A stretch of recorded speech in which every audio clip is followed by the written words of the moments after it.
Bueno, a ver, dijimos I10 son I9, pero se acaban de transformar en I10, así que vamos a arrancar. Bueno, gracias a todos por estar. Una vez más, esta es la última. A la pregunta de Mónica, las charlas las vamos a subir todas juntas ahora el fin de semana, así que van a estar todas subidas. Y también vamos a subir una del año pasado de una jueza de familia, que también nos había quedado colgada para subir. Lo que pasa es que son archivos muy pesados y para subir a veces se complican. Bien. Vamos a hablar dentro del breve y acotado tiempo que tengamos, todo lo que es apertura a prueba, vista de causa y recursos. ¿Sí? A ver, mi idea es, dentro de lo que podamos hacerlo lo más práctico posible, como siempre, el tema de la prueba, algo vimos la semana pasada, vamos a ver ahora en realidad qué es, para que también veamos esta semana, pero la idea es que ustedes, a ver, yo no les digo que ustedes se vayan de acá sabiendo cómo ofrecer prueba, pero por lo menos que tengan una idea de cómo es. Después, obviamente, ustedes tienen que entender que cada abogado tiene sus estrategias, cada decisión que uno tome en el marco del planteo de una demanda también le va a llevar con algunas implicancias y ustedes, a ver, si nosotros logramos que ustedes por lo menos las tengan presentes, ya vamos a haber avanzado y van a ver en qué sentido es lo que les estoy queriendo decir. ¿Mm? Volvemos a lo que habíamos hablado la semana pasada. Ustedes formulan demanda o contestan demanda y dentro de los puntos de demanda vamos a ofrecer prueba. ¿Sí? Yo voy a abrir una de las demandas de la semana pasada, que es una de las que les mostré, que me la contestaron ahora hace 2 días y me reconocieron bastante, con lo cual me va a alivianar mucho la prueba, pero se las voy a mostrar. Voy a poner compartir pantalla. Obviamente volvemos a lo mismo, siempre la confidencialidad que les pido. ¿Sí? Así que bueno, bien. Esta es la demanda, una demanda que está de trámite ante el Tribunal de Trabajo 3. ¿Sí? Obviamos lo que hablamos la semana pasada, que es el tema de la fundamentación y todo eso. Y vamos a hablar de la prueba. ¿Cómo se ofrece la prueba? ¿Sí? A ver, el buen ofrecimiento de prueba es aquel ofrecimiento en el cual ustedes ofrecen medios probatorios sin suplir a otros medios probatorios con un medio que no es el adecuado, ¿sí? Y que está orientado a probar lo que ustedes quieren probar. ¿A qué vamos? Si ustedes quieren probar alguna situación, la tienen que probar con un medio de prueba que sea acorde y útil. Pienso para que les sea fácil también, ¿no? Si ustedes van a probar, por ejemplo, pagos en negro, es muy difícil que por una pericial contable surjan. ¿Sí? Entonces, la pericial contable podrían usarla para algunas cuestiones, pero no necesariamente para los pagos en negro, salvo que la formulen muy bien, que pidan los libros diarios de su caja y puedan acreditar egresos. Si no, la prueba pericial contable está hecha para determinados asuntos. La prueba que primero se ofrece siempre es la documental. ¿Sí? La documental es, de acuerdo al Código de Procedimiento, nosotros tenemos que ofrecerlo o indicar dónde está. A ver, si la ofrecemos porque la tenemos, lo expresamos. ¿Sí? Acá, por ejemplo, en este ofrecimiento de prueba que están viendo en pantalla, habla de 3 telegramas cuyos números han sido indicados en la demanda. ¿Sí? Una carta documento cuyo número ha sido indicado en la demanda. Yo lo pongo así por una cuestión de vagancia o hasta de comodidad, pero podría ponerse el número y no estaría mal. ¿Sí? Recibos de haberes, certificados médicos. El consejo que les doy, una vez que ustedes formulan la prueba documental, que es importante cuando la tienen y cuando entienden que les puede servir, hay pruebas que pueden tener que sea documental y no les puede servir. Por ejemplo, si ustedes tienen un recibo de su empleador en una relación de trabajo en negro, un recibo manuscrito, firmado por ustedes mismos, que puede pasar que su cliente le haga firmar al empleador, ese recibo no vale, salvo que la letra del recibo sea del empleador y ustedes puedan acreditarlo. Bueno, piensen también si les conviene usarlo. ¿Sí? El medio tiene que estar acorde a lo que quieren probar. Si ustedes quieren probar una relación de trabajo, el medio por naturaleza es la testimonial, salvo que puedan acreditarlo con un acta notarial, haciéndose presentes, verificando in situ que el trabajador está prestando tareas, pero si no, esperen que voy a apagar acá porque suena el teléfono, si no, no tiene sentido. Entonces, lo que para ustedes tiene sentido es ofrecer un medio que sirva. ¿Sí? Cuando ofrecen documental, siempre busquen respaldar cada uno de los puntos de documental con una prueba, digamos, respaldatoria o complementaria. Por ejemplo, de telegramas y cartas de documento, esto va para tanto demanda o contestación, es importante ofrecer el oficio respaldatorio al correo. que es un cliente que me está volviendo loco, que lo voy a pagar. Ahí está. El oficio respaldatorio del correo. ¿Qué es el oficio respaldatorio del correo? Es el oficio por el cual ustedes tienen que validar la recepción o no de las cartas documento. Acá está como informativa supletoria, ¿no? Ante eventual desconocimiento de la documental ofrecida en los puntos 1 y 1.2, celebrará oficio al correo emisor a fin que informe sobre autenticidad, fecha de envío y recepción de los mismos. Esto es importante, es muy importante. ¿Por qué? Porque eventualmente si ustedes tienen que probar un distracto, tienen que probar la recepción. Y no se olviden acá lo que hablábamos al principio, el tema del carácter recepticio de las comunicaciones, ¿sí? O ustedes tienen que salir a probar determinada circunstancia, por ejemplo, la notificación de una patología al empleador. Bueno, si ustedes no ofrecen el oficio respaldatorio, la mera negativa de recepción por parte de aquel que recibe la demanda les va a voltear esa prueba. Y muchas veces pueden quedarse, por ejemplo, sin distracto. Si el empleador niega la recepción. A ver, los telegramas son instrumentos públicos, lo mismo que las cartas documento. Lo que se niega es la recepción.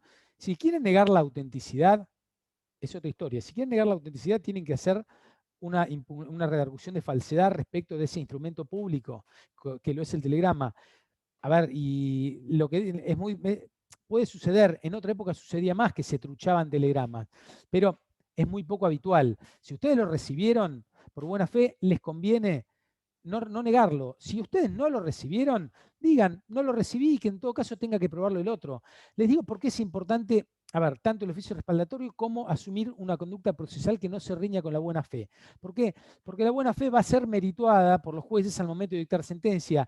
Y hay sentencias, y no pocas, en los cuales la negativa del propio intercambio epistolar en el cual han sido partes, lo consideran como un agravante en relación a la conducta de las partes. Entonces, téngalo presente porque eso puede dar lugar a una condena por el 275, ¿sí? O sea, la temeridad y malicia en el proceso tiene que ver con la conducta que las partes desarrollan. Entonces, si ustedes ofrecen un telegrama, respáldenlo. Si ustedes reciben una demanda en la cual hay telegramas que ustedes recibieron, no los nieguen, no tiene sentido. Si ustedes quieren dilatarlo, perfecto, es una forma de hacerlo. Le hacen hacer a la otra parte un oficio o lo hacen para negarlo. El problema es que si esa parte valida ese medio de prueba, su conducta procesal también puede ser usada a efectos de una condena por temeridad y malicia, si está pedido en la demanda, ¿sí? Bien.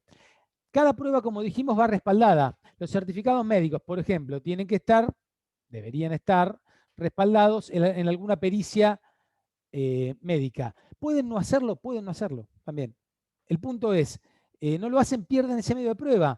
Tal vez a ustedes no les interese el medio de prueba. Y puede pasar que lo tengan que poner por la galería o para que eventualmente, si a ustedes les miran la demanda, porque alguien se las puede llegar a mirar, piensen ustedes que los procesos laborales duran bastante en Mar del Plata, ante lo cual, pasado determinado tiempo, el trabajador o alguien o el mismo empleador puede hacerlo ver su demanda por otro colega, lo cual no está bueno que suceda, pero sucede. Entonces, ustedes tienen que armarlo prolijo siempre pensando en ganar el juicio y en cubrirse ante una eventual cuestión de responsabilidad. Si ustedes de repente, vamos a otra prueba importante, la confesional, si ustedes no acompañan el pliego al momento de contestar demanda o al momento de formularla, ese medio de prueba se puede tener por caído. Se va a tener por caído, perdón, no se va a poder producir. ¿Por qué? Porque la ley de procedimiento nuestra es muy clara. Digamos, se tiene que acompañar al momento de la demanda o al momento de contestar si sos demandado. Si no, no aplica, acá directamente el medio se tiene por decaído y puede ser una causal de mala praxis. A ver, en la realidad, en la práctica cotidiana, la confesional ha perdido relevancia. ¿Por qué? Porque la realidad es que es el único medio de prueba en el cual uno puede mentir. ¿Por qué? Porque uno no está obligado a declarar contra sí mismo, o contra sí mismo, perdón, sí mismo no. Entonces, ya están preparados para mentir. Y más si el que va a absolver es alguien que va por una empresa, es un absolvente designado. Se supone que conoce. Puede pasar. A ver, conoce es importante tenerlo presente. Aquel que va a absolver tiene que conocer las circunstancias de las cuales va a absolver, de las cuales va a prestar juramento, decir verdad y va a tener que decir verdad. ¿Puede pasar que alguien no sepa y puede ser que se lo tenga por confeso en forma ficta? Sí, puede pasar. De hecho, si por ejemplo, y eso es como datos, el apoderado que va a intervenir en los hechos tiene un poder otorgado con posterioridad al intercambio epistolar y puede no conocer. O si había otro abogado, por ejemplo, firmante por la empresa y puede no conocer. O si la persona que absuelve posiciones se incorporó como gerente o personal del establecimiento con posterioridad al intercambio, también puede pasar que no sepa, y eso puede ser alguna cuestión para pedir que se lo tenga por confeso en forma ficta. Como les decía, el pliego tiene que estar acompañado en la demanda. Antes de la pandemia, el pliego se acompañaba cerrado. Mayormente yo les aconsejo hoy que lo hagan en forma abierta. Hacerlo en forma abierta es esto. Se establece así: se adjunta pliego de posiciones abierto a cuyo tenor deberá responder el demandado o quien éste designe. Y ponen las preguntas. O sea, no hay que tener miedo a poner las preguntas, ¿sí? Las preguntas, como ya saben, por la ley de procedimiento y por el código de procedimiento que se aplica en materia supletoria, lo cual muchas veces se discute. A ver, dentro de la autonomía del derecho del trabajo y del derecho del trabajo como ciencia, está discutido en realidad la supletoriedad del derecho civil, pero bueno, en la práctica va, a pesar del artículo 63 de la ley, ¿sí? Bien, lo ponen en forma abierta, las preguntas tienen que ser afirmativas, tienen que contener un solo hecho. Bueno, eso no se los voy a decir porque en todo caso ya lo saben. Lo ponen abierto. Es una forma de no olvidarse de ponerlo. Si no, si lo quieren poner cerrado, ustedes van a tener que hacer las preguntas, imprimirlo, firmarlo, acompañarla escaneada en un PDF y adjuntarla a la demanda. ¿Bien? Más complejo, más trabajo, menos practicidad. En esto también hay que buscar la practicidad. La practicidad está en tratar de lograr que los medios probatorios sean ofrecidos de una forma que no nos alarguen el proceso hoy. A ver, en los procesos laborales hoy, más tiempo es menos plata, ¿sí? Si pasa más tiempo, perdemos plata. Ante lo cual, el consejo es busquen no perder plata. Y la no pérdida de plata va a estar dada por que los procesos vayan más rápido. Por ejemplo, vamos a la testimonial. La testimonial también lo mismo, siempre hay que poner testimonial, tengamos o no. Pero, por ejemplo, como demandados, ¿conviene poner testimonial si al contestar la demanda vemos que el actor no tiene testigos? No, no conviene, no hay que ponerlos. De hecho, podemos ponerlos, pero no los hacemos ir a declarar. Lo mismo si no tenemos testigos como actores. Si no tenemos testigos, tratemos de poner algún testigo. Amigos. O sea, yo esto se los digo o no se los digo, ¿no? Ponemos amigos. Después, el día que tienen que ir a declarar, no van a estar. ¿Por qué? Porque el empleador va a saber quiénes son. Y si no lo sabe, va a saber que no van a poder acreditar. Salvo que sea un comercio y que cualquier hijo del vecino que pasa caminando lo haya podido ver, el empleador también tiene que relevar los testigos que tiene el actor. ¿Sí? Lo mismo el actor, los testigos que tiene el demandado. Cuando contesta demanda o cuando meten demanda, ustedes lo primero que hacen le preguntan a su cliente, bueno, ¿quiénes son los testigos? Y en base a eso también van a tener o por lo menos van a saber la posición en la cual pueden estar a efectos negociables, ¿sí? Lamentablemente en el proceso de provincia el trabajador no puede reservar testigos, con lo cual no puede reservar prueba, salvo, bueno, lo que hablamos la semana pasada de nuevos hechos. El trabajador tiene que poner todas las pruebas a disposición del empleador. Y la realidad es que es una desventaja, porque el empleador ya sabe qué es lo que pudo probar, lo que va a poder probar o lo que no va a poder probar. Entonces, lo que no va a poder probar también lo va a llevar a decir, bueno, mi oferta negocial en esto es tanto o es tan poco. Pero bueno, en la ley hoy está así, ¿sí? Los testigos pueden ser 5 y eventualmente pueden ofrecerse 3 subsidiarios, ¿sí? Los supletorios se ponen, y en esto les doy el consejo de que siempre pongan testigos supletorios, porque primero, los procesos duran 2 años, o duraban antes de la pandemia 2 años. En 2 años, no sabés quiénes te van a declarar. Yo, sin ir más lejos, mañana tengo una vista de causa y mi cliente me acaba de decir que no tiene testigos, que tiene uno solo. Bueno, ofrecimos 3, de 3, 1. Si hubiésemos tenido 8, tal vez teníamos 2, pero no los tenemos. Entonces, estamos así, estamos con un solo testigo mañana. Espero que ninguno de ustedes sea contraparte mía mañana. Porque van a saber que voy a intentar negociar, y ese es un consejo antes de pasar a la vista de causa. Si ustedes, consejo práctico, no tiene testigos, dentro de la estructura tradicional los dejan afuera o le dicen a la otra parte que están en un café. No se crean, si tienen vista de causa conmigo, que nunca tengo testigos. Generalmente los tengo los testigos, pero puede ser que no los tenga y les diga, bueno, vamos a negociar. O sea, o que ustedes me propongan negociar y yo le diga, los testigos están afuera. Eso uno no lo sabe nunca cuando va por demandado, hasta que toma la vista de causa, ¿sí? Bueno, seguimos respaldando todos los medios de prueba con algún ofrecimiento de testigos. Yo acá, por ejemplo, había ofrecido en esta demanda unos certificados médicos, ¿sí? Y constancia de control médico del empleador. A ver, en una ampliación sí están, acuérdense que era un borrador, que yo lo guardé como borrador, en la demanda original, en la demanda que está en el expediente, está ofrecida la prueba respaldatoria. ¿Cuál es la prueba respaldatoria respecto de los certificados médicos? El reconocimiento por parte del médico. No se suple con la prueba informativa. Muchas veces se intenta suplir con la prueba informativa una situación que es propia de otro medio de prueba, que es la testimonial de reconocimiento. Entonces, a ver, por eso suena feo la palabra, trasvistan a la prueba o no quieran suplantar un medio de prueba con otro, porque los jueces se los van a hacer saber y eventualmente se los van a hacer saber en la valoración de la sentencia, o peor, se los va a hacer saber la otra parte. Cada medio de prueba tiene algo para probar. La informativa tiene que probar documentación que está en poder de alguna de las partes, de algún organismo público, de algún tercero. Otro medio de prueba que también es muy bueno es la documental en poder de terceros. También úsenlo. O sea, todos los medios que están en el código, úsenlos, ¿sí? Yo ya la semana pasada les hablé de la prueba anticipada. Yo la uso mucho, la prueba anticipada, y la verdad es que me ha dado muy buenos resultados. También úsenlo. Más si quieren mejorar una situación antes de hacer avanzar todo un proceso. A ver, esto es una opinión personal. Hoy conviene arreglar los juicios más que litigar. Salvo que no les ofrezcan nada, si les hacen un ofrecimiento que es razonable, les va a convenir por la inflación y por la tasa de interés. Pero bueno, eso ya es decisión de ustedes, ¿sí? Es decisión de cada parte.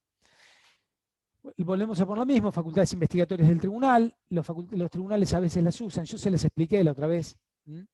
Cuando nosotros ofrecemos prueba, la demanda contesta, recuerden, no darle prueba que no tienen, ¿sí?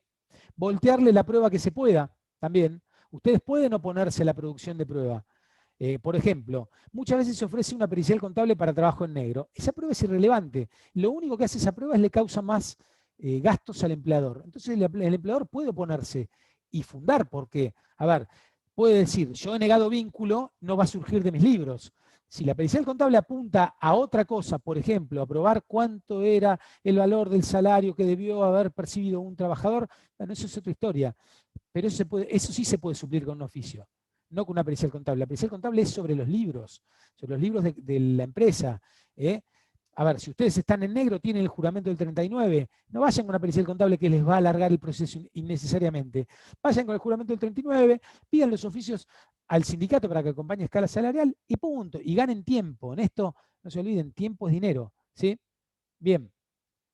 Después, en relación a la prueba no hay más. Yo ahora les voy a mostrar, por si no vieron nunca, un auto de apertura a prueba, que es una de las cosas que quería mostrarles. A ver. Bien, este es un auto de apertura a prueba, ¿sí? De un expediente en trámite también. Todos expedientes en trámites. Este está muy cerca de vista de causa, ¿sí? Parte actora. Documental tiene presente la documentación reservada en secretaría. Documental en poder de la demandada. Intímese para que el término de 5 días acompañe la documentación. Confesional, cítese a absolver posiciones. Consejo, siempre que tengan, y ahora después cuando hablemos de vista de causa se los voy a recordar, hagan las cédulas. Independientemente de que ustedes tienen que llevarlo, como les decía la otra vez, incluso si los tienen que ir a buscar en taxi, siempre hagan las cédulas, porque si algún día les miran el expediente o su cliente dice que ustedes no le avisaron, ustedes por lo menos van a tener para acreditar su diligencia. ¿Cuál es la diligencia? Yo mandé las cédulas, me volvieron todas mal. No es un problema mío, ¿sí? En una época había la fantasía por parte de... Y en alguna época se suspendían las vistas de causas. Ahora no se suspenden. Si los testigos no están, la toman igual. Y puede pasar, y de hecho por eso cuando son demandados tengan cuidado al testigo en decir que está ahí, que el tribunal, estando el testigo, lo haga declarar igual, aun cuando la parte que lo propuso no lo quiere hacer declarar. ¿Por qué? Porque una vez que está el testigo y que tiene el documento, ahí el tribunal es el que manda en la adquisición de la prueba. Yo lo he visto. Y tal vez terminás en una situación de complejidad cuando no deberías tenerla. O sea, le estás dando prueba a la otra parte, ¿sí? Informativa. Todo esto es de estilo, ¿eh? Siempre esto que le estoy mostrando siempre es así. Líbrese de los oficios requeridos a focas 9, los que deberán hallarse debidamente diligenciados, bla, bla, bla. Peritaje contable común. En esta causa hay un peritaje contable común. ¿Cuál era el peritaje? Este era un tipo que estaba en blanco. Era para determinar cuánto era el valor de las horas extras, si surgía la realización de horas extras, si surgía que tenía RT, bla, bla, bla, bla, bla. ¿Sí? Bueno, acá se hizo ¿Qué puede pasar cuando hay pericial contable? Tal vez a ustedes les convenga sostenerlo cuando está en blanco. ¿Por qué? La pericia contable es un método, yo no lo dije, pero lo voy a decir, de extorsión de alguna manera, al igual que el ofrecimiento de algunos otros medios probatorios. ¿Por qué? Porque gane o pierda, el demandado va a tener que pagar al perito. Y un 7%, que puede ser un 14% si hay dos peritos, del monto de la demanda, es un elemento importante de presión si ustedes van a perder el juicio. Piensen, si ustedes tienen una demanda de 1.400.000 pesos, 1 millón de pesos, vamos a hacerlo más redondo, y tienen dos peritos, el demandado, aún ganando, tiene que pagar 140.000 pesos. Entonces, tal vez al demandado les ofrezca a ustedes 100.000, sabiendo que lo gana, para pagar mucho menos de gastos de pericia. Bueno, eso es parte de la práctica y eso lo ven ustedes en cada expediente cuando van por demandados. Si un medio de prueba es manifiestamente improcedente, díganlo para evitar esa situación. Si el medio de prueba a priori luce como procedente, y bueno, sepan que ustedes, aún ganando, eventualmente van a tener que asumir las costas de esa incidencia, ¿sí? Bien, documental, lo mismo, cuando es como demandado. Este no tenía tampoco mucho más. Bien, acá viene la expresión de siempre. Se hace saber a las partes que una vez producidos los dictámenes periciales ordenados, se procederá a fijar la audiencia de la vista de la causa. ¿Qué pasa cuando no hay pericias? Cuando no hay pericias, ustedes debieran, antes en una época, voy a decir antes lo que debieran y lo que era antes, en una época se pedía la apertura a prueba con fijación de vista de causa y muchos tribunales lo daban. Hoy no lo dan mayormente, menos aún con el tema de la pandemia.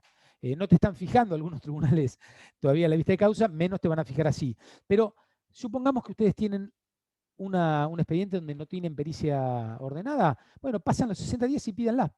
Lo que sí, asegúrense de tener la prueba que necesitan, digamos, que ustedes quieran usar para probar, producida. Porque les puede pasar, por ejemplo, que ustedes pidan la vista de causa y que no tengan el oficio del correo. Y que el día de la vista de causa ustedes vayan y por un error, porque no se dieron cuenta o porque no lo contestó el correo, ustedes carezcan de un elemento necesario y ahí van a quedar sujetos a la buena voluntad del colega de que les suspenda la audiencia de vista de causa. Y si no se les suspende, pueden perder el juicio por una cuestión de omisión probatoria. Y ahí tenemos un problema, porque no pasa hasta que pasa. Viene un cliente y le dice, mire doctor, perdimos el juicio. ¿Por qué? Si los juicios laborales no se pierden. No, sí, los juicios laborales se pierden. Y lo hace ver por un colega. Y hoy la verdad que hay muchos colegas que están dispuestos a decir cualquier cosa, incluso a incinerar a otro colega, en un error que, digamos, no debiera pasar, pero puede pasar. Entonces, cuando pidan la vista de causa, chequen previamente el expediente y tengan lista toda la prueba.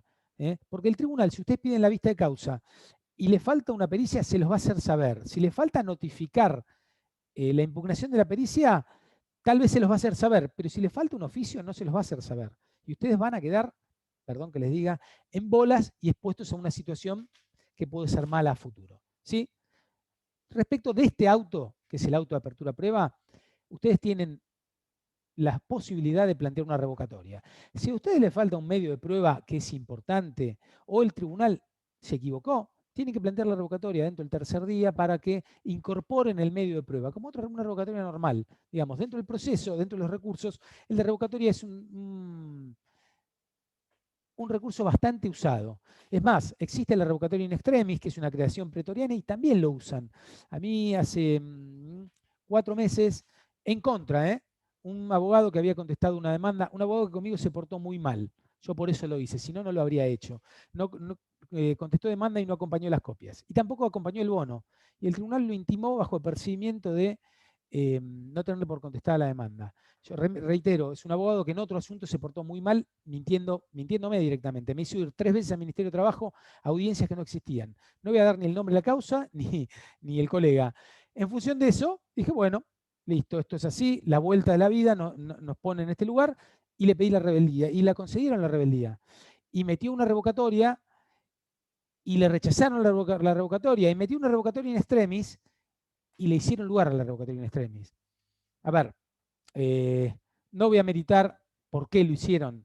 Tengo mis razones, conozco al colega, conozco al tribunal, pero bueno, no importa. A ver, listo, pasó. Entonces, sepan que también está esa posibilidad de recurso. Es lo que sería en sede civil el recurso de atentado. Es decir, También otra creación pretoriana que no la vi en el foro laboral, pero en el foro civil está y en algún momento alguno podría plantearlo. Es más o menos lo mismo. El recurso tentado es cuando se va a dar una solución que es revulsiva contra el orden jurídico. En este caso, bueno, él podría alegar que su derecho de defensa había sido vulnerado por, y es lo que alegó en la revocatoria in extremis, por que él no sabía subir las resoluciones con el nuevo sistema de notificaciones. Lo loco es que fue 5 años después, ¿no?, que lo plantea. No es en el mes de mayo del 2015. Lo plantea 5 años después. Pero bueno, yo se los tengo que decir para que ustedes sepan que existe también. ¿Sí? Producida la prueba, o sea, ordenado el auto de apertura de prueba, ustedes producen la prueba. En el medio de la prueba también pueden ir pasando incidencias. Por ejemplo, la impugnación de los oficios. Es algo bastante común que se impugnen los oficios, ¿sí? Digamos, por el CPCC existe. Yo lo veo poco, hay algunos estudios que lo hacen. Son impugnaciones que tienen que ver más que nada, digamos, tratando de desvirtuar la prueba. Por ejemplo, cuando alguien contesta un oficio informativo, tiene que decir de dónde sacó la información. Si dice de nuestros registros, está bien, y debería acompañar copia del registro. Bueno, si no lo hace, se puede impugnar. Respecto de la más difundida, para decirlo, esto es aplicable a todos, empleador y empleado. Parte actor y trabajadora. Y parte actor y trabajadora son lo mismo, parte actor y demandada. Respecto del más difundido, el más difundido es la impugnación a la pericial contable. ¿Sí? También tienen que evaluar si les conviene a veces impugnar una pericial o no. Depende de qué punto. A ver, en algunos casos sí, porque les hace perder el juicio. En otros, a ver, todo el proceso por ahí les lleva más tiempo, eventualmente, que lo que les lleva a pedir la vista de causa. Ustedes piensen que hoy, depende del perito, hay peritos que tardan 10 meses en acompañar una pericia. 10 meses. Hay peritos que tardan 4 y a los peritos hay que llamarlos. O sea, ustedes se fijan y cuando son desinsaculados, los llaman. Algunos peritos actúan bien y otros patean. Y es muy difícil hacerle entender a la parte que el perito tiene que hacer la tarea y que no cumplió con la tarea. Es muy difícil. Entonces, si ustedes van a depender de que un perito que tardó 10 meses tarde 5 meses más para contestar una impugnación, y tal vez les conviene, si no es relevante, dejarlo pasar. Y si es relevante, bueno, hagan lo que tengan que hacer, tengan sustancia en la impugnación y transítenlo. ¿Sí? Sintetizando, terminamos la prueba, vamos a la vista de causa. La vista de causa nosotros hemos hecho, este año no lo hacemos por una cuestión de presencialidad, pero hemos hecho muchos talleres de simulacro de vista de causa. A ver, la vista de causa en el actual contexto es una situación medio deprimente. Yo tuve 3 vistas de causa con COVID y la realidad es que nos demuestra mucho la precariedad del Poder Judicial. ¿Sí? Si uno ve las condiciones en las cuales antes de la pandemia era ejercida digamos, la actividad judicial, ya decía, bueno, mamita, en el foro laboral, en otros tal vez están un poco mejor, pero mamita, qué complejo, ¿no? Pero hoy, a ver, bien, admitir.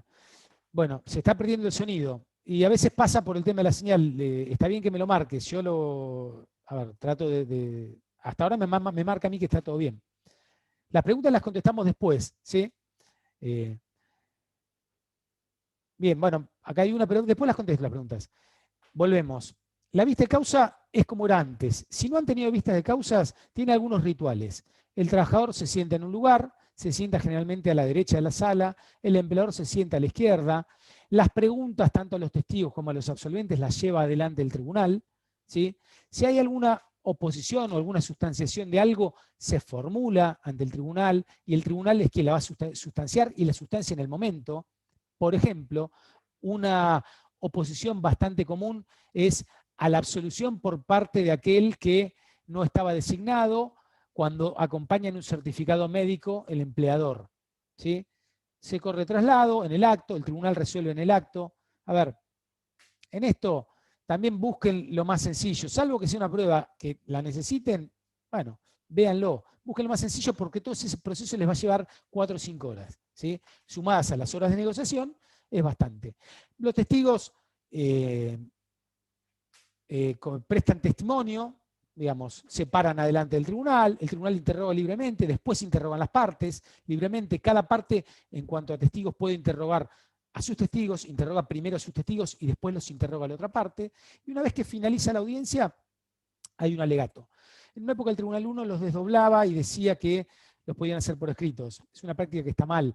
La audiencia de vista y causa es un acto único, debe desarrollarse y terminarse en el momento, ¿sí? No se puede fraccionar. Entonces, declaraciones por alegato, yo las he visto, han sucedido, pero no es lo mejor, ¿sí? Desarrollado todo el acto de vista y causa, después de ahí el tribunal les va a pedir que aleguen a las partes. Les va a preguntar si quieren alegar, ¿sí? Y ahí ustedes deciden. La realidad es que muchas veces el alegato se transforma en algo por la galería para su cliente. Es muy difícil que un tribunal dé vuelta una sentencia o una convicción por parte de un alegato. Pero si lo hacen, háganlo corto, mi consejo. Ustedes piensen que los jueces están cansados. Si tuvieron mucho franeleo previo y la audiencia se toma más cerca de las 12 que de las 8, los jueces están cansados y ustedes van a ir viendo el humor del tribunal a medida que van deponiendo. Se van dando cuenta si tienen ganas de irse, si tienen ganas de preguntar, si el asunto lo tienen bien leído, si lo tienen mal leído. Bueno, si van a alegar, pueden llevarse algo escrito. Yo he visto a grandes abogados leer, o pueden ir anotando y, de acuerdo a su capacidad oratoria, sacarlo in voce de la galera. A ver, nadie les va a decir nada. Tienen hasta media hora para alegar. La realidad es que si ustedes alegan media hora, los van a mirar con una cara de traste descomunal. Yo prefiero, en el caso de tener que alegar, alegatos cortos. Y alego si entiendo que es necesario. Si los testimonios fueron conducentes y concluyentes, a lo sumo digo, bueno, como ha quedado acreditado en los testimonios, el testigo tal, vayan anotando en una carpeta o donde quieran las cosas que han ido viendo que refuerzan los dichos de la demanda. Ustedes siempre tienen que reforzar los dichos de la demanda. Si tienen leído el expediente, mejor, hacen mención a la prueba que quieren explicitar del expediente, de la que quieren remarcar. Ustedes hoy pueden tener un celular. Previamente yo, por ejemplo, tengo el LesDoctor en el celular. Les aconsejo que le avisen al tribunal que van a leer de su celular porque tienen el LesDoctor, un Word, donde tienen anotada la demanda, para que no generen un malestar y les digan que están mirando el celular, ¿sí? Les avisan, le muestran, le avisan al secretario antes de la audiencia y pueden leer de ahí. Puede ser, se puede hacer perfectamente. Finalizado el proceso de alegatos, termina. Se levantan la mano y se van. Un tip que les voy a dar. Si ustedes cuando terminan y son parte actora, el tribunal les dice, doctor, y hubo algún ofrecimiento previo, doctor, ¿no quiere rever la posibilidad de conversar para un acuerdo? Ténganlo presente y llamen a su cliente y oblíguenlo a arreglar. ¿Por qué? Porque quiere decir que para el tribunal, puede querer decir o no, pero el tribunal les está marcando algo, ¿sí? A mí me ha sucedido, me lo han dicho 2 veces. Las 2 veces que me lo dijeron, el juicio me fue para atrás. Me tiraron para atrás. Y el cliente no quiso arreglar. Eso si lo dicen, se lo van a decir algunos jueces puntuales, no todos, y se lo van a decir finalizada la vista de causa. Bueno, si sucede eso, llamen a su cliente y busquen arreglarlo. Ustedes van a tener el pulso de cómo terminó la vista de causa. Yo alguna vez me he ido pensando que me iba bien y me fue mal. Por ejemplo, en uno de esos 2 casos. También tiene que ver con cuántos testigos tienen y eso, porque no se olviden, pueden ir mal los juicios laborales, ¿sí? Acá depende de lo que un juez valore en relación a testimonios. Yo no sé si se los conté, si no se los voy a contar porque es algo ejemplificativo de lo que puede ser una creencia de un abogado y la creencia del tribunal.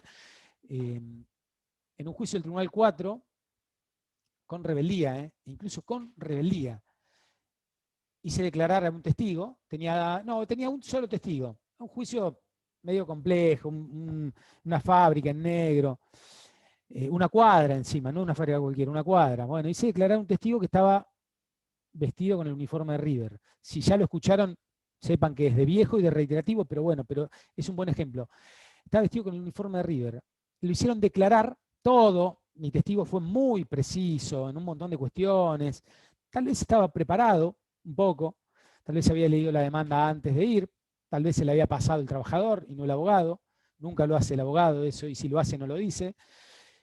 Y cuando termina de poner uno de los jueces del tribunal, muy puntilloso, le dice, qué bueno, usted es hincha de River. Sí, le dice, soy fanático. Bueno, dígame, si se acuerda, ¿cuál es el equipo de River que salió campeón en el 2011? Y mi cliente no se lo acordaba.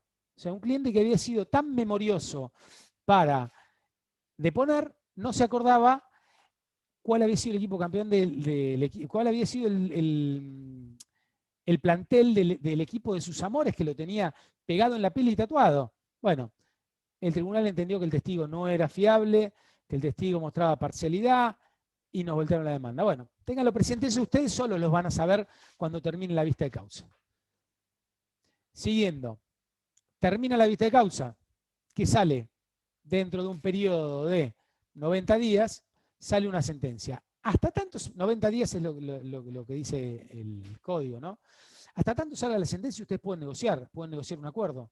A mí me ha pasado que se me han caído acuerdos porque me sacaron la sentencia en 5 días. A ver, yo siempre de alguna manera envidié la capacidad de los jueces para acordarse lo que sucede en algo que pasó hace 90 días.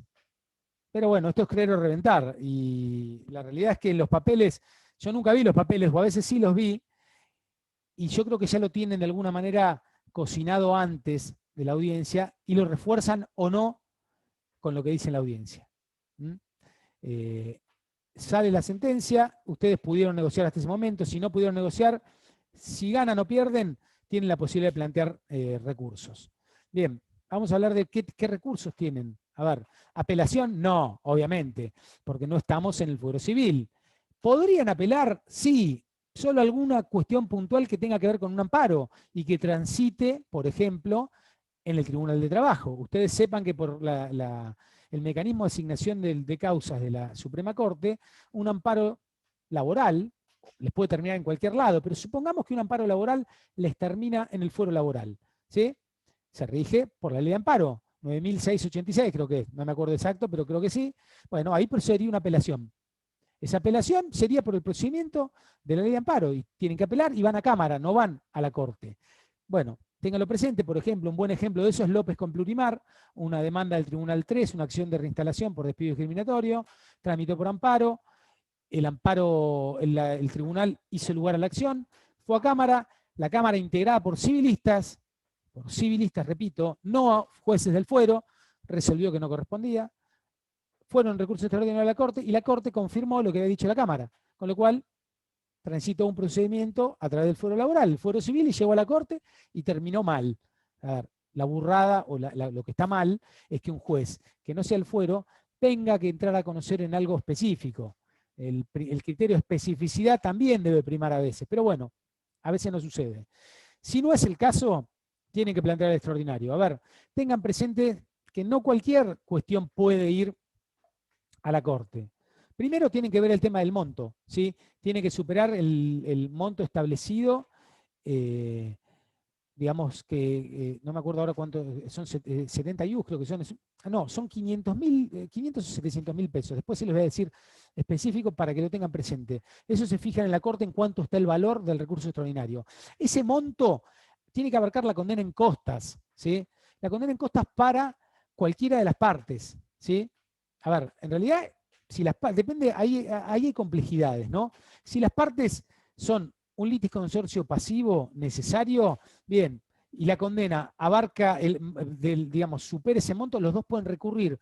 Puede ser que uno recurre y el otro no. Bueno, la sentencia le va a ser favorable a los dos, la que salga. Si la Corte revoca, va para los dos, y acá no hay vuelta. Pero además de eso, ustedes tienen que depositar y tienen que cumplir con el pago del timbrado, tienen que hacerlo, digamos, todo en tiempo y forma para poder hacerlo. Los recursos son, digamos, mayormente son 3 líneas. Son el recurso extraordinario de nulidad, ¿sí? El REN, lo que se llama REN en la terminología de la Corte, y en lo que ustedes cuando busquen en JUBA la jurisprudencia en la cual se van a fundar, van a ver REN, o el RIL, el recurso de inaplicabilidad de la ley. Son dos supuestos distintos, ¿sí?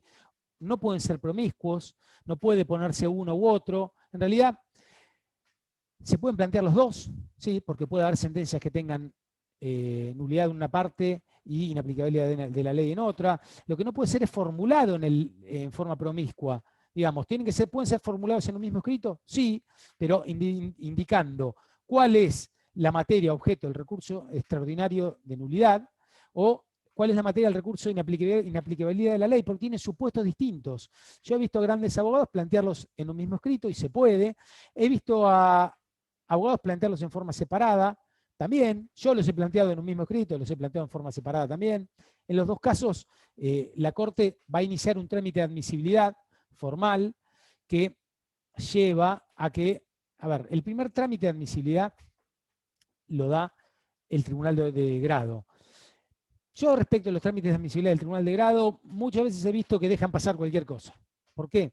Y porque en lo que hace el derecho de defensa prefieren, como no pueden entrar a conocer en el fondo del asunto, porque ya dictaron sentencia, lo que hacen es verifican los requisitos formales, ¿sí?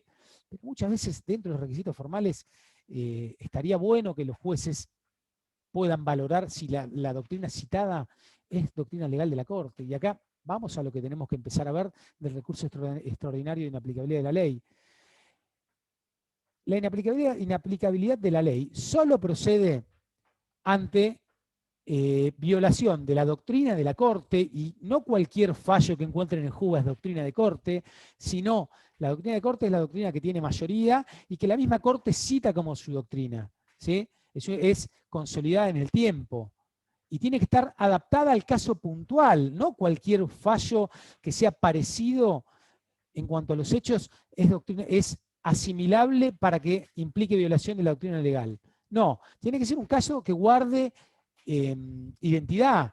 Y por eso ustedes cuando planteen un recurso extraordinario tienen que investigar mucho. A ver, es muy fácil plantear un buen recurso ante la Corte si encuentran, por ejemplo, por lo menos de inaplicabilidad, si encuentran cuál es la doctrina de la Corte, justamente la que se reputa violada, y ustedes la tienen que indicar, porque es uno de los requisitos. Yo ahora les voy a mostrar un modelo de cómo es un recurso ante la Corte. ¿Sí? Lo voy a poner así, vamos viendo de qué hablamos, porque si no hablamos de... Bien, este es un recurso, una causa que está terminada, es la CIAR con difusor austral. Yo acá fui a la Corte ganando.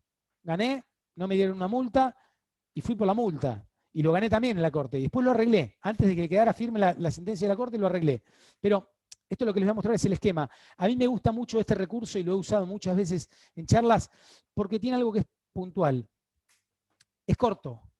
Yo creo hoy que los recursos ante la Corte, si son cortos y específicos, son mejores que recursos largos y mamotretos, porque pasa lo mismo que con las demandas. A ver, sí, en la Corte los leen claramente, pero si uno les puede hacer el trabajo mejor a los juzgadores, es mejor hacerlo. Y hacer el trabajo mejor en materia recursiva es ser bien preciso, ¿sí? Este es un recurso de inaplicabilidad de la ley, donde acá se deduce contra una sentencia definitiva, puede ser también contra una sentencia de causa de gravamen irreparable. En esto sigan la doctrina civilista, ¿sí? En el cual se explicitan los aspectos de admisibilidad del recurso, se deduce dentro del plazo de 10 días hábiles de notificada la misma. Tengan también presente el tema hoy de las notificaciones digitales, ¿sí? El monto supera el importe mínimo del 280, también lo tienen que verificar. Si ustedes tienen una demanda que no supere el importe del 280, pero que hay arbitrariedad, pueden recurrir, recurran, ¿sí? Tienen que explicar y caer en el tema de la doctrina de la arbitrariedad, que no es fácil. La doctrina de la arbitrariedad lo que habla es de que tiene que haber un error grosero, un quiebre en la lógica argumentativa de la sentencia. Es decir, que la sentencia vaya blanco, blanco, blanco, blanco y de repente resuelva negro, ¿sí? Entonces, ténganlo presente eso también. Van a tener que leer la causa. No es que un recurso se hace, si se lo quiere ganar, obviamente, si no se lo quiere ganar y se lo hace para cubrirse ante un eventual reclamo de un cliente, sáquenlo rápido. El problema es que la Corte hoy, y de macanudos, te dice que es un recurso técnicamente insuficiente. Y la imputación de técnicamente insuficiente va dirigida al abogado. O sea, hay recursos que ustedes ven cómo los contesta la Corte y decís, bueno, mamita, qué problema, ¿sí? Muchas veces va dirigido al tribunal el reproche cuando revoca, pero cuando no revoca puede hacer mención a que el recurso es malo. No dicen malo, pero dicen técnicamente insuficiente. Y yo me pregunto, si alguien quiere demandar a otro por mala praxis, una técnica insuficiente, ¿qué papel juega? Se lo dejo picando para que ustedes piensen cuando hacen sus recursos, ¿sí? Bien, ustedes tienen que explicitar las normas, principios de derecho y doctrina legal que se entienden violados erróneamente por el Tribunal 2 de Mar del Plata. Este era un caso que no habían aplicado o habían aplicado mal la doctrina de la Corte sobre la 25.323, ¿sí? el presente recurso procura autoabastecerse. Claro, el recurso tiene que bastarse a sí mismo. No tiene que remitir solo a constancias anteriores de la causa. Tiene que explicar por qué está mal y en qué falló. ¿Sí? Si es en relación a doctrina legal, explicar cuál es la doctrina legal que aplicaron mal. Si es en relación a inaplicabilidad o se aplicó mal una ley, bueno, hay que decir, bueno, se aplicó mal esta ley porque esta ley va por este sentido, y ahí tienen que buscar, hay muchas materias que la Corte no ha tratado expresamente. ¿Mm? Entonces, es difícil a veces encontrarlo. Por ejemplo, el 132 bis tiene tratamiento en algunas parcelas, pero en otras no. Los requisitos, por ejemplo, de que tiene que tener la intimación del 132 bis, la Corte habla siempre del alcance, dice hasta dónde, pero muchas veces no hace mención a la falta de requisitos. Y a veces se complejiza.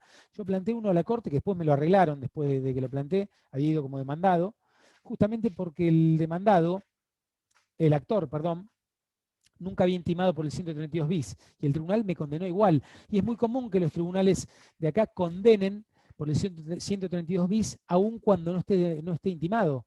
Y la realidad es que yo eso entiendo que viola el propio 132 bis o su decreto reglamentario. Bueno, búsquenlo. ¿Sí? Se constituye domicilio procesal en la Ciudad de La Plata. El tema de las copias hoy ya con el tema de la notificación electrónica perdió relevancia. Bien, vamos a consejos de práctica de cómo se formula. ¿Sí? Yo hago recursos extraordinarios, bastantes, hago con colegas, hay colegas que me invitan a ayudarlos, los ayudo porque me gusta, la realidad me parece que es una parcela muy interesante del derecho del trabajo, y tiene un desafío también, ¿no? Tener una sentencia de corte donde te hace lugar un recurso extraordinario está bueno. Está bueno porque en lo profesional te ayuda mucho, a ver, te obliga a estudiar. A mí siempre me gustó y se los aconsejo, lean habitualmente la doctrina que va saliendo de la Corte, porque los va a mantener actualizados. En JUBA sale mucha doctrina en la Corte, pero también busquen, digamos, métanse a buscar. Tengan claro algo, a ver, que yo esto lo aprendí con la experiencia. Cuando la Corte quiere hablar, la Corte va a hablar, ¿sí? Si en el recurso o en la materia de recurso hay algo que las partes no dijeron o no lo expresaron del todo, pero la Corte quiere decir algo, la Corte lo va a decir. Piensen en los fallos sobre el riesgo de trabajo, por ejemplo, Abraham, Durgés, que de alguna manera expandieron la doctrina de Ginossi y aplicaron el tema de la tasa pasiva digital. No eran casos donde se estuviera discutiendo la tasa de interés. La Corte quiso decirlo y lo dice, y lo mete en fallos que no tienen nada que ver, pero lo dice. Bueno, lo mismo pasa en Nación. Aquino, se me ocurre Aquino, digamos, ¿cómo se llama el otro? Que también Benítez con Plataforma Cero. O sea, la Corte cuando quiere empezar a hablar, habla. Y ojalá que en algún momento les toque que utilicen su recurso o su causa para poder hacerlo, porque les va a dar, se van a sentir contentos. Bien, digamos, hay cosas que alegran más en la vida, pero eso alegra de alguna manera porque es parte del ejercicio. Siempre les aconsejo que hagan unos antecedentes. A ver, esto no es copiar y pegar la demanda, copiar y pegar la contestación, pero hagan una reseña para hacerle fácil al juzgador el recurso, ¿sí? Pongan la sentencia, digan específicamente cuáles son las normas erróneas, erróneamente aplicadas o violados. Acá, en este caso, bueno, el fundamento de la doctrina legal. Directamente, ustedes podrían, por ejemplo, estoy buscando, ¿no? Esto es lo más importante. La interpretación ustedes tienen que poner en L que fija, que viola. L tanto. Si es L tanto, es coincidente con las constancias de su causa. Constituye mayoría. Ustedes tienen que buscar, cuando buscan en JUBA, a efecto de buscar la jurisprudencia, el tema de los votos. Busquen la sentencia, lean la sentencia y vean cómo votaron. Porque incluso ahora que la Corte se achicó, hay fallos que pueden salir por mayoría, pero no salen por mayoría, digamos, en relación a todos los aspectos. Algunos jueces votan una cosa, votan en un sentido una cosa, los otros votan la misma cosa en otro sentido. Los fallos por mayoría son donde los 5 miembros de la Corte hoy dicen, bueno, vamos en este sentido. Y sobre todo busquen ustedes referencia. Digan, bueno, si en un fallo encuentran que constituye doctrina legal, busquen los fallos más recientes. Si ustedes encuentran un fallo, por ejemplo, a mí me pasó en un fallo de 2010. No me pasó, pero porque lo leí, pero la doctrina legal en 2010 en relación al 228 y 225 cambió. Y si ustedes buscaban un fallo del 2009, iban a encontrar que la doctrina legal era una, pero si buscan después del 2010, la doctrina legal es otra. Entonces, busquen fallos recientes. La doctrina legal es mejor encontrarla en fallos recientes que en fallos anteriores, porque a veces el fallo anterior dejó de ser doctrina legal. Y lo que era doctrina legal en ese momento que les autorizaba a fundar un recurso, hoy no les autoriza a fundar un recurso. Por lo menos si quieren ganarlo, ¿no? Si ustedes logran encontrar esto, van a tener recursos extraordinarios por inaplicabilidad, hoy estamos trabados, que sean exitosos. Respecto al del de nulidad, es distinto. A ver, el de nulidad tiene que ver con inobservancia de cuestiones que están en la Constitución de la Provincia de Buenos Aires. Entonces, van a tener que estar muy atados a encontrar eso. Por ejemplo, que se haya resuelto una cuestión no traída a debate por las partes, o que no se haya resuelto, mayormente que no se haya resuelto. Muchas veces los tribunales resuelven y omiten. Me acuerdo un recurso que hicimos con un colega amigo, con dos colegas, que lo trabajamos los tres, era de uno de ellos, y nos pidió a mí y a otro colega que lo ayudáramos. Y lo hicimos entre los tres, y el recurso, hicimos dos recursos, el de nulidad y el de inaplicabilidad de la ley. Y salieron bien los dos. Por ejemplo, un ejemplo de nulidad. Habían resuelto todo, pero no habían resuelto una cuestión planteada a las vacaciones, que nosotros habíamos dicho. El tribunal no se había expedido. Bueno, la omisión de expedirse del tribunal hizo que declararan nula esa parcela del decisorio y que tuvieran que fallar en consecuencia. ¿Sí? Se vino, no promiscuo porque fue alternada. Planteamos uno u otro. A ver, lo que no se puede plantear es, con los mismos fundamentos, un único recurso. O sea, los dos recursos. Si ustedes dicen, es nulo por esto, y si no es por esto, hay inaplicabilidad de la ley, no, está mal. Ustedes tienen que decir, es nulo por esto, y está mal aplicada la ley o violada la doctrina legal por esto otro. O hay que haya arbitrariedad, ¿sí? Y fundarlo. Una vez que plantean el recurso, sostengan la cuestión federal, así como la sostienen en primera instancia, sosténganla, porque los que le queda después es el recurso ante la Corte. Los recursos ante la Corte son aún más complejos, porque tiene que ver una cuestión federal. Y entonces ustedes tienen que plantearlo una vez que les rechazan el recurso extraordinario. A ver, y la realidad es que si ya les rechazaron el recurso extraordinario, es difícil, pero sosténganlo porque pueden tener que hacerlo también. A ver, si la causa lo amerita. Hay algo que siempre nos decían en la especialización, que es la firma federal suficiente.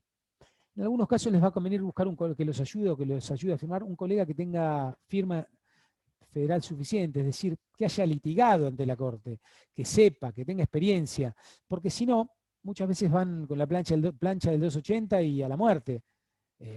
No estamos en capital, que la Corte sería más fácil ir con un recurso extraordinario que se plantea. Acá estamos, un recurso que se plantea ante la provincia, que tiene que cumplir con la acordada 36, que no estamos tan, digamos, libres de explayarnos, tiene que ir sobre cuestiones puntuales, pero bueno, ojalá que no lo tengan que hacer, porque eso implicaría que, salvo un caso que lo amerite, que van a perder plata, porque van a tener que contratar un colega que los ayude, o hacerlo ustedes, ir a Capital, hacer el seguimiento. Bueno, esperemos que no. Esto es en relación a los tres recursos que son los habituales. Esto hemos hecho charlas también puntuales de este tema. Vamos a hacer seguramente, este tema solo amerita una charla per se. Pero bueno, estamos acotados de tiempo. La idea es siempre hacerlas de una hora. ¿Para qué? Para poder interactuar después. Pero bueno, ya estamos llegando a esa hora. ¿Sí? Finalizado el recurso extraordinario, a ver, sepan lo mismo que les dije, ustedes pueden acordar un expediente aún en corte. Pueden acordarlo y hoy directamente lo mandan por token el acuerdo. Y la Corte puede homologar, ¿sí? O en todo caso, la Corte remite al Tribunal de Grado para que homologue el acuerdo. La Corte remite, el Tribunal de Grado homologa el acuerdo, puede hacerlo porque la sentencia no está firme. O sea, es como si ustedes meten el recurso extraordinario, o sea, mientras tramite el extraordinario pueden arreglar, mientras el recurso de corte no ha quedado firme también pueden arreglar. Bueno, eso lo verán de acuerdo a su necesidad, ¿sí? Y la necesidad de su cliente. Hay muchos clientes que han utilizado el recurso extraordinario para ganar plata, es decir, han depositado un valor en bonos cuando se le permitía en su momento, o han depositado el dinero, que el dinero va a un plazo fijo, ese dinero ha generado intereses y con ese mismo interés lo arreglan el expediente. O el trabajador mismo se ve necesitado de arreglar y lo arreglan. Lo arreglan y lo bueno de eso es que el dinero ya está depositado. Pero bueno, lo malo es que muchas veces es por menos. ¿Sí? O por menos o por montos, digamos, no tan bajos, pero tal vez no el que se obtendría. La realidad, nada es cuestionable si ustedes deciden acordar un expediente ante la corte o durante la tramitación. Siempre y cuando su cliente les diga que sí, háganlo. Estamos en la misma. Esto se trata de hacerle ganar plata, de ganar plata y de tener la participación más eficiente que ustedes puedan tener. Bien, bueno, esto yo les puedo mandar el modelo de recurso, no se los voy a, lo tengo que podar.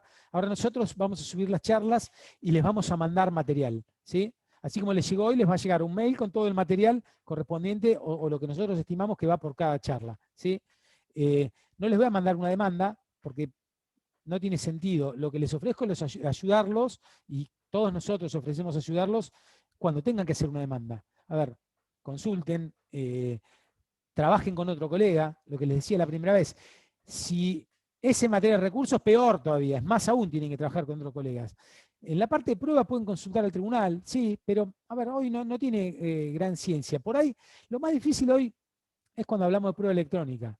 ¿Sí? Les aconsejo que busquen en el canal nuestro la charla que dio Fernando Genín el año pasado, que es un perito, sobre pericias electrónicas. A mí me ha servido mucho, de hecho estoy mañana con una diligencia previa, mañana a las 10 de la mañana, con una pericial, digamos, informática previa, y ya hablé con el perito para traerlo a dar alguna charla, así que bueno, por ahí va a haber novedades en ese sentido. Dejo de compartir la pantalla. En el chat había algunas consultas. Bien, por ejemplo, ¿me puedo oponer a un testigo por su calidad dependiente de la demandada? No. En el proceso laboral no rige el principio de tacha de testigos, ¿sí? Como en el foro civil. Lo que le va a disminuir es el valor probatorio del dictamen o de la exposición o del testimonio. Y eso lo meritúa el juez en la vista de causa. Todo lo que es relativo a testigos lo va a merituar el juez. Ustedes pueden oponerse a un montón de medios de prueba. El tema es, a ver, que sea una oposición que tenga andamiaje. Oponerse por oponerse no tiene sentido. Si se van a poner a que declare a alguien por calidad dependiente, no tiene sentido porque no les van a hacer lugar. Hay un principio que es el de amplitud probatoria. Rige el principio de amplitud probatoria. Entonces, no pierdan, digamos, tiempo. O sea, en todo caso, cuando sea la declaración del testigo, dentro de las preguntas, háganle recordar al tribunal que le pregunte si es acreedor o dependiente. Y si es dependiente, bueno, perfecto. Utilicen ese carácter de dependiente para ver si el testigo estuvo involucrado en los hechos, digamos, que motivaron la demanda, porque tal vez eso lo pueda descalificar más que el mero hecho de ser dependiente. Pero el mero hecho de ser dependiente descalifica, pero puede no descalificar. A ver, vamos al revés. Esto estoy hablando por empleador. Vamos a un trabajador. ¿Quién mejor que un compañero de trabajo para probar los hechos? ¿Y ese compañero de trabajo puede ser amigo? Sí, puede ser amigo. ¿Por qué? Porque se hizo amigo en el trabajo. Y ese compañero puede declarar bien, puede declarar bien. Lo mismo si es un dependiente. A ver, que sea dependiente no lo invalida y muchas veces un dependiente les puede hacer ganar el juicio. ¿Por qué? Porque puede sacar cosas que que no las iban a conseguir con sus testigos. Los invito a lean una demanda, una sentencia de un expediente nuestro, que es Buoso con Provincia Microempresas. Ahí varios de los testigos de la demandada terminaron acreditando hechos que nosotros no los íbamos a poder probar. Y en la sentencia el tribunal refiere que esos testigos nos dieron prueba que no teníamos. A ver, véanla. Las invito, es una sentencia que está terminado, pagaron, cumplieron con la sentencia, pipí, cucú, todo. Pero véanla, a ver, ahí tiene un elemento como una prueba testimonial, puede ser usada en favor de una parte que no la propuso, que no la tenía. Lo mismo si ustedes quieren dejar una constancia en el acta, ¿sí? Vos no te puedes oponer a que un testigo, por su calidad dependiente, deponga, pero sí podés pedir que se deje constancia de lo que declaró, y constancia expresa. ¿Para qué? Para eventualmente tener de dónde agarrarte de un recurso extraordinario. El fallo es Buoso con Provincia Microempresas. Esto a Norma. A Natalia le digo, el video está en el canal de Amajuso de YouTube. Pones Amajuso en YouTube y te va a aparecer y lo vas a ver ahí. O sea, hay 2 charlas, pero la de Fernando Genín es la que mejor está. Es una charla larga, de 1 hora, pero está buena. Ahí les van a explicar muchos medios de prueba.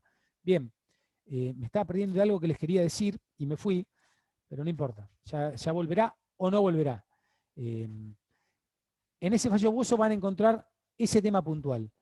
A ver, y siempre es interesante el tema de ver cómo evalúan los jueces en las sentencias, las declaraciones de la gente. Yo la realidad que mi experiencia a mí me ha llevado muchas veces a ganar muchos juicios con las declaraciones de las partes. ¿Por qué? Porque muchas veces el trabajador, cuando acciona, no tiene con qué probar, porque carece de la posibilidad de que sus compañeros de trabajo vayan. Bueno, eso ténganlo presente cuando vayan ustedes como demandados. ¿Qué ofrecen? Si ese ofrecimiento de prueba que hacen no va a beneficiar a la otra parte. Véanlo. O sea, ustedes, ahí les iba a dar un ejemplo, no podían oponerse a su calidad dependiente, pueden consignar la declaración. Yo me acuerdo, año 2005, 2006,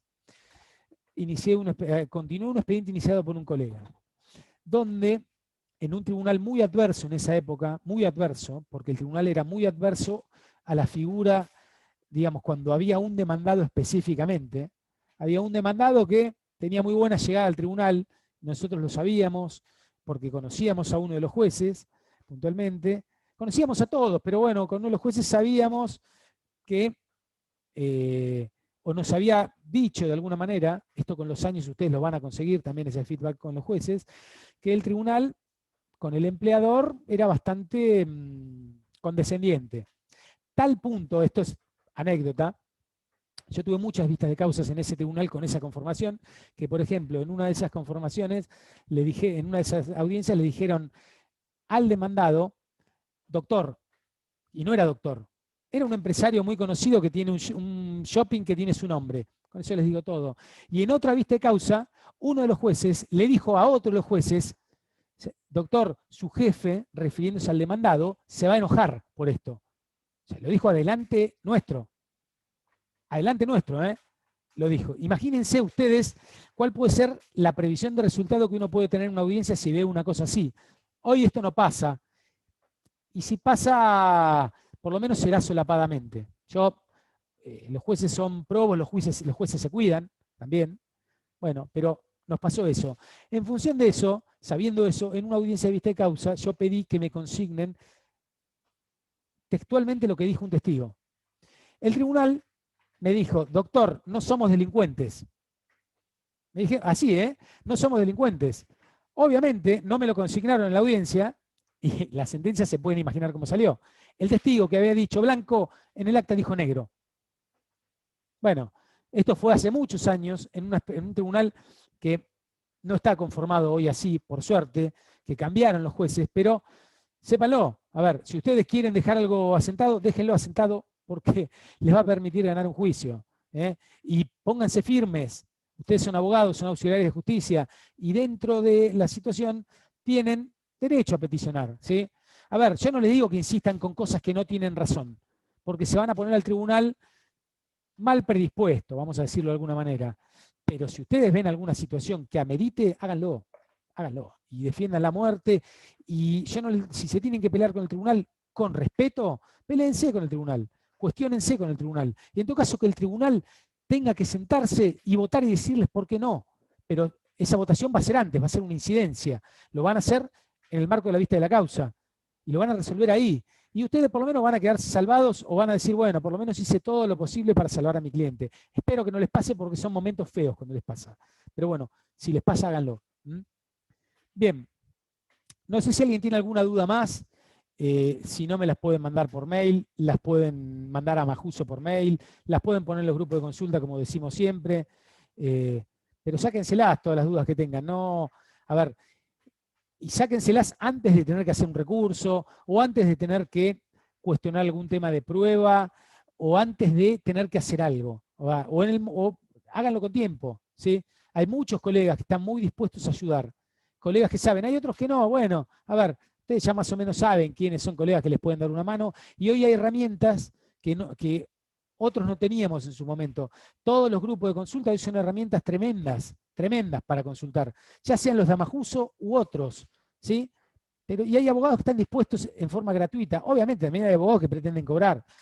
La otra vez en un grupo de consultas alguien me escribe y me dice, no, porque una de las abogadas me quiso chorear el asunto. No es habitual, pero puede pasar. A ver, ustedes pregunten como colegas y les van a contestar como colegas. Bien, para acreditar un pago en negro, ¿es necesario que el testigo sea de un compañero o ex compañero? Acreditar los pagos en negro es tal vez una de las cosas más difíciles. ¿Por qué? Porque hoy los empleadores se cuidan. Un empleador hoy, si es inteligente, paga en efectivo, paga en una oficina alejado del resto del personal, no dice nada ni en el WhatsApp, ni en los grupos de WhatsApp de la empresa, ni por mail, y es muy difícil probarlo. Entonces, acá el punto es, bueno, ¿qué es el pago? ¿Cómo probar el pago en negro? A ver, a veces es más fácil probar un pago insuficiente que un pago en negro. Y ahí está dentro de la estrategia que ustedes pongan en el telegrama, porque el pago insuficiente es si él trabajaba 20 horas y le pagaban 10. Eso es muy fácil de probar. ¿Por qué? Eso sí se prueba con testigos. Y ahí el testigo no tiene que ser compañero de trabajo necesariamente. A ver, el testigo tiene que ser alguien que conozca el porqué de esa circunstancia.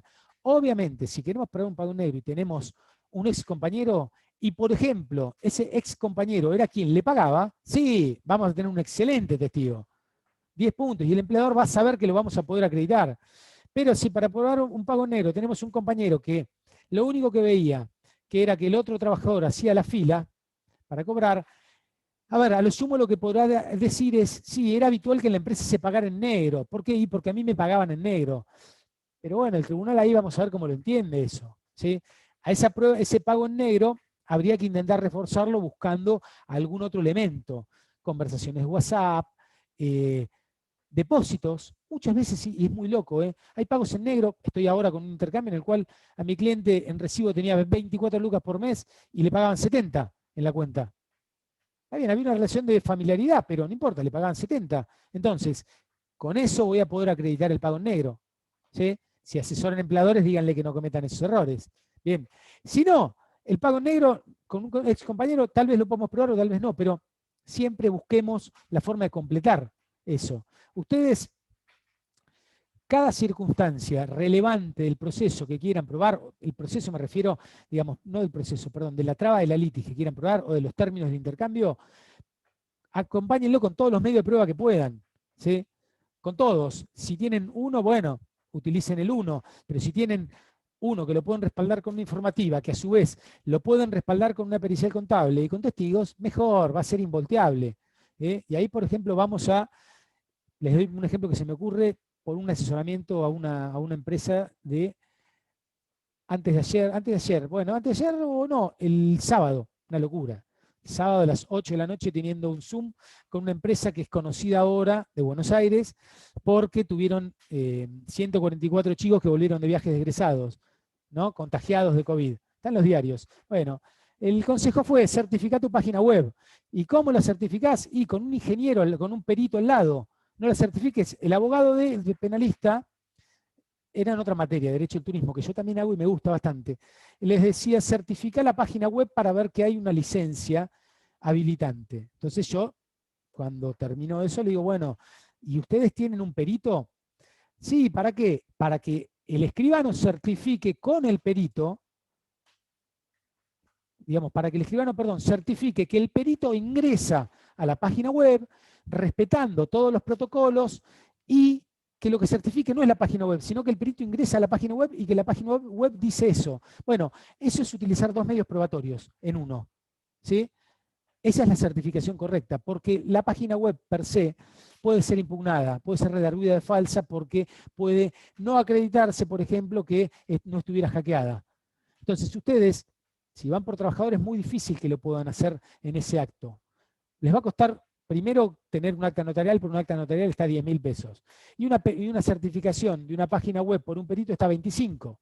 Entonces, van a tener que ofrecer la pericia y esa pericia van a tener que ofrecerla con el acta de constatación con un perito informático a la par, que el perito se presente en el tribunal y junto al secretario del tribunal verifiquen que las hojas que ustedes acompañaron son correctas. Bueno, suman dos medios de prueba.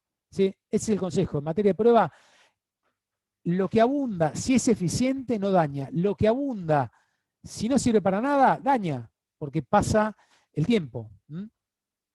Bien. ¿Alguna pregunta más? No les digo que me tengo que ir a cocinar, pero en breve tengo que ir a cocinarle a mis niños porque me voy a jugar al fútbol en la noche. Así que ya, aparte ya vamos 1 hora y 20 y para mí 1 hora y 20 es un buen periodo de duración una charla. Hemos hecho charla de 3 horas. La realidad es que en 3 horas se aburre todo el mundo. Hasta el que la da se aburre. Pero bueno, quedo a su disposición. Estas charlas las vamos a subir en breve, antes del fin de semana seguramente. Y bueno, y para lo que necesiten, ha sido un gusto para mí poder participar y ayudarlos. Y va a seguir siendo un gusto en la medida que ustedes necesiten que yo les dé una mano, cuenten conmigo. ¿Eh? Bueno, si nadie tiene ninguna pregunta más, hacemos como siempre, finalizamos, salimos todos y nos cruzaremos o en algún expediente o en tribunales cuando se pueda, o en algún grupo o hablaremos, no hay ningún problema. ¿Eh? Listo, mando saludos y finalizo. Adiós a todos.